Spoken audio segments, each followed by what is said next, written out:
Deployed soldiers face constant danger, but the strain also takes its toll on those left behind.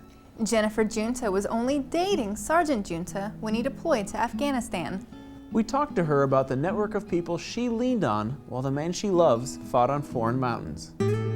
For the first deployment, I had 1 year of school left, so I decided to go back and stay in the States and focus on school, and I had my family and friends to support me. For the second deployment, I had been in Italy for about 6 months when we found out he was going to get deployed, because we didn't think he was going to. He was supposed to get out. I had another friend who was a military spouse, and she was in the Army and she was getting out, and her husband was going to be deploying along with Sal. And I thought, well, I can live with her, and we can kind of lean on each other. The hardest part, I think, was that I didn't necessarily get all the information about what was going on while they were downrange.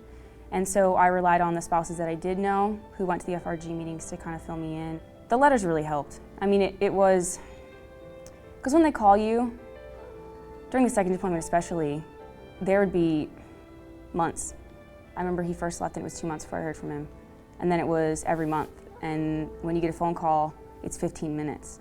When a month or two goes by, 15 minutes is like a second. I got a phone call from one of my friends, another Army spouse. And she told me, she was frantic, she was crying. She told me that Brennan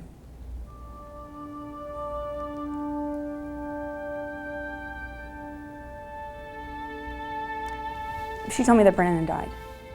And she told me that Sal was a hero and that she didn't know when I was going to hear from him. I'm sorry. And I heard from him, I think the next day or two he called. And I was so happy to hear his voice. And you build this really tight connection with them, so tight that when they're calling you on the phone, you can tell their mood just by their voice. And I could tell that he wasn't doing well. I guess it's a learning process for me, that each time I hear him, maybe talk a little bit about it, I learn a little bit more. But it's still hard. Like I don't really ask him a whole lot of questions about it.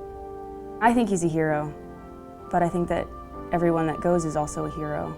And he did what he did just because that's the type of person that he is.